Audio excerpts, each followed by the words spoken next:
lesson 9, we will learn how to graph quadratic equations from their formulas.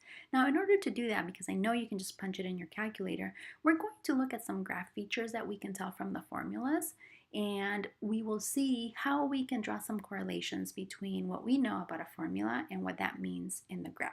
So let's look at this first example.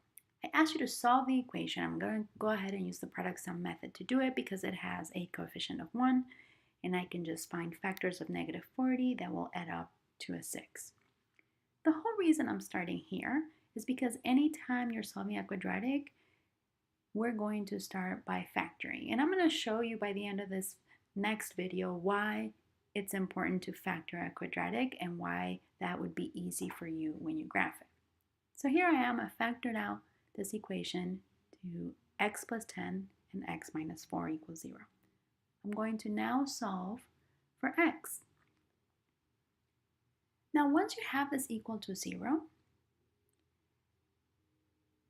you're going to find the values that make x true for when y is 0. And so I know that we've been sort of doing this procedurally and not really thinking about it, but today's lesson, I really want you to think about what it is that you're finding.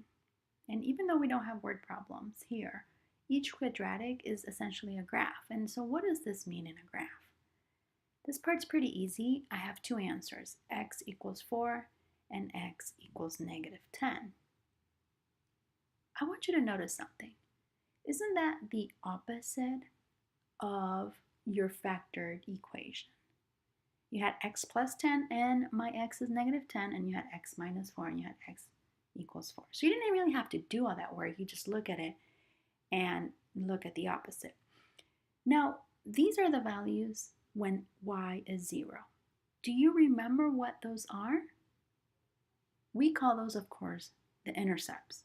So when y is 0 and you have a value that's not 0 for x, then that is your x-intercept. The same goes with when x is 0. That would be your y-intercept. So we're going to look at some of those graph features today. We're going to look at intercepts, your axis of symmetry, vertex, and any increasing and decreasing intervals. And we're going to use them for the next video where we will learn how to use these features from a formula to help us graph an equation without the need of a graphing calculator. All right, so we've already found the x-intercepts here, right? We haven't really found the y-intercept. We're not going to do this for this problem. But I'm going to go ahead and graph it on Desmos. I did this because it's just a lot quicker and it's easy for us to see. Now, from your calculator, you can easily also do this. You can see your intercepts. And one thing to note about your x-intercepts is that in a quadratic, they are exactly the same distance from each other. So they're 14 units apart. And what I mean is, basically, when we look at negative 10 to 0, that's 10 units, and from 0 to 4, that's 4 units, that's 14 units apart. And I'm trying to find my axis of symmetry. And so if I know that they're exactly the same distance apart from the axis of symmetry, all I have to do is divide that distance by 2. That's halfway there. And so now I know that if I move 7 spaces to the right, starting from negative 10, and I move 7 spaces to the left, starting at 4, I'm going to get to the midpoint, the exact middle, which is going to be my axis of symmetry. And that happens to be at x equals negative 3. And what I can do with the axis of symmetry is find my vertex, which is my other graph feature.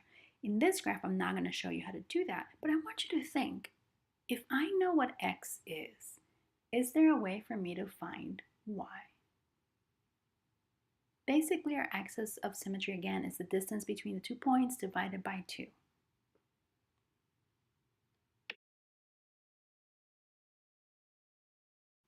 All right, and then I'm going to use the help of Desmos here to give me my vertex. In this case, it's a minimum point, and it's x is negative 3 and y is negative 49. So I found my axis of symmetry, I found my vertex. Now let's look for some intervals. Again, you're going to read the graph from left to right as if you were reading a book. And so we notice that it first is going to decrease, and then once it gets to the vertex at x is negative 3, then it's going to start increasing. So how do we write those intervals? Remember, when we're looking at intervals, we write with x values only. So it starts at negative infinity and it ends at negative 3, and then the increasing interval starts at negative 3 and ends at positive infinity. I've already gone ahead and found my intervals, and now I have 4 different problems here. So I know they're a little tough to read, but you may go ahead and zoom in, pause the video, see if you can get the graph features for A, B, and C. Don't do D at this time, just do A, B, and C, and I'll show you the answers in the next video. You might learn a couple new things too.